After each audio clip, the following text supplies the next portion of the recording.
Ya, sini. Kita lihat Yang lebih ini dahulu. nanti ya, karena ini nanti akan dipraktekkan jadi waktu nggak lama yang sakit-sakit dalam. Ini prosesi Kenapa penyembuhan ya. baru? Ada Tulis. suara ular seperti biasa. Baru nggak bicara ya? Siapa namanya? Hah? Baik, kita lihat saja. Benji, dalam nama Yesus. Nampaknya adik kecilnya gak mau ya. Roh. Nah, di sini kena pukul. Di sini kena pukul ya, Ikhwah. Out. Bicara. In Jesus name. In Baik. Jesus name. Amin. Ayo. Bicara. Amin. Gak bisa ya, Ikhwah. Amin. Ayo. Amin. Ya, oke ya, nanti Bu ini ya. Gak bisa ya. Oke, Ibu praktekkan nanti ya. Oke. Ya, nggak usah pakai itu. Gak bisa ya. Baik, jadi ada adik kecil yang ingin disembuhkan dari penyakitnya yang tidak bisa berbicara. Kemudian pendeta ini mencoba untuk membaca doa-doa mungkin seperti itu, dan pada akhirnya ternyata mungkin harapannya ingin sembuh tetapi ternyata tidak sembuh. Bahkan pendeta ini memberi tugas kepada ibunya untuk dipraktekkan. Maksudnya dipraktekkan seperti apa kita tidak tahu. Tetapi ya tidak jadi masalah ya Hafilah, karena mungkin ibu dari anak ini seorang non-muslim, orang Kristen, kemudian datang kepada pendeta yang kemudian Kristen juga, tidak jadi masalah. Silakan saja, karena itu adalah keyakinannya, itu adalah kepercayaannya, dan itu adalah bagian dari ritualnya. Silakan saja, kita tidak ikut komentari. Walaupun tadi kita melihatnya bahwa adik kecil ini yang sebelumnya mungkin pengen sembuh tetapi ternyata tidak sembuh ya ikhwah. Nah memang kalau misalkan kita melihat dari video pendeta ini ternyata mengklaim banyak mujizat dan sebagainya, banyak kesembuhan dan sebagainya. Tetapi kita melihat di sini ternyata tidak sembuh juga ya ikhwah. Nah, tetapi it's okay, tidak jadi masalah ya ikhwah. Nah, yang kita akan soroti di sini adalah seorang muslimah yang datang kepada pendeta ini. Mau ngapain coba ya ikhwah? Kami miris sekali. Apalagi dalam praktek penyembuhannya itu membawa bahasa-bahasa yang tidak dimengerti. Ada mungkin ini disebut bahasa roh ikhwah. Kita tidak tahu, tetapi ini sangat miris ya ikhwah. Ada seorang muslimah yang kemudian disuruh-suruh untuk tidur dan sebagainya. Kan ini sangat miris ya ikhwah. Baik, kita akan lihat bagaimana isi dari videonya, silakan. Dari serangan setan, jin. Kaget ya ikhwah. Kaget. Penyakit yang mengganggu ini dia, kuasa-kuasa gelap, setan, jin, lepas. Teriak-teriakin ya. Ini kaget ya ikhwah. Biasa ada suara ular itu. Ibu biar ibu tidur supaya saya bisa itu cek dalam nama Yesus. Ibu tidur. Ibu tidur ya ikhwah. Ini yang sakit kan ini kan? Ditinggikan ya ikhwah. Sakit. Ya Allah, sampai ditidurkan gini, subhanallah. Dalam nama Yesus. Wahai saudariku, kami sayang kepada Anda semuanya. Ini bahasa apa coba ya ikhwah?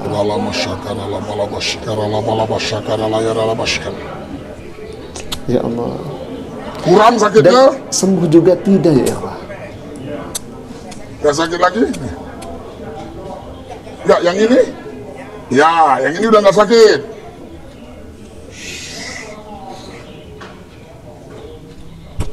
Sakit kan? Oke. Jadi karena memang ada orang banyak di sana, ya kalau misalkan enggak sakit, maka terus kayak gitu ya. Hilang apa? Ya, mungkin sakitnya dalam hal kurang ini atau hilang? Ini berkurang. Karena kasihan juga kepada pendetanya ya ikhwah. Jadi yang tadinya sakit menjadi sakitnya berkurang. Padahal ya itu saja ya ikhwah, karena mungkin dilihat banyakkan orang dan sebagainya. Maka di sini kami mengingatkan kepada ibu-ibu muslimah, jangan ya ikhwah, jangan sekali-kali datang ke tempat ini. Karena yang pertama, cara pengobatannya pun juga berbeda. Mereka itu percaya kepada selain daripada Allah, yang kita yakini sebagai hamba Allah. Nabi Isa itu sebagai utusan Allah, sebagai rasulnya Allah. Mereka meyakini sebagai Tuhan. Nabi Isa alaihissalam bermujizat atas izin Allah. Tetapi mereka meyakini bahwa Yesus itu memiliki kuasa. Maka dari itu kami mengajak, wabil khususnya kepada muslimah di luar sana, atau muslimin wal muslimat pada umumnya. Jangan datang ke orang yang kemudian berbeda keyakinan dengan kita untuk didoakan, karena doanya itu tidak nyambung. Kita berdoa kepada Allah, sedangkan mereka berdoanya kepada selain daripada Allah.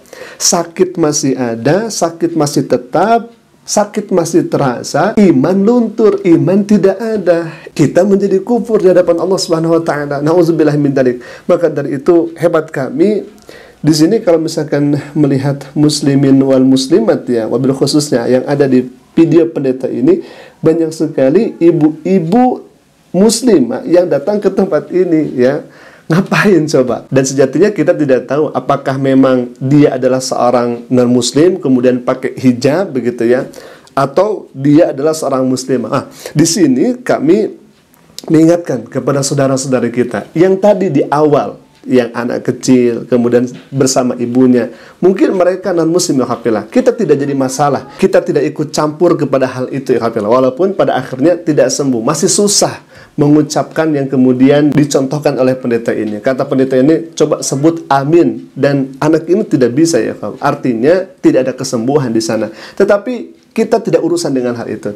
Hanya saja kalau misalkan kita melihat dari fahkum bil zahirnya, dari zahirnya mereka itu pakai hijab, mereka itu pakai kerudung, kemudian mereka meminta kesembuhan. Dan pendeta ini tadi kita menyaksikan dengan jelas dan kita mendengarkan dengan jelas membawa bahasa-bahasa roh, kurang lebih sakala bala bala sakala bala bala sakala bala bala begitu ya, yang kemudian disampaikan oleh pendeta ini. Sekali lagi ikhwafillah, di sini kami tidak ada urusan dengan non-muslim di sana ikhwafillah yang kemudian meminta kesembuhan dengan pendeta ini, karena seagama, seakidah atau satu kepercayaan, silahkan saja. Tetapi di sini ada kewajiban saya sebagai saudara seiman kaum muslimin dan muslimat di luar sana. Maka jangan sampai datang ke tempat yang semacam ini, karena sakit masih ada, sakit masih tetap, tetapi keimanan kita luntur ya hafillah. Kenapa? Karena kita meminta kepada selain daripada Allah Subhanahu wa taala. Buktinya apa? Buktinya tadi itu adalah bahasa roh, kata mereka yang kemudian itu untuk berdialog lah seperti itu. Kalau bahasa kitanya dengan siapa? Dengan Tuhan mereka ya hafillah. Nauzubillah min dzalik. Maka di sini kami mengingatkan hal ini keluar karena dasar cinta kami, sayang kami kepada umat muslimin dan muslimat di sana. Jangan sampai kita menggadaikan akidah demi hal yang semu, demi hal yang palsu. Baik, mungkin itu sudah bisa sampaikan. Semoga bermanfaat. Aku qouli hadza. Assalamualaikum warahmatullahi wabarakatuh.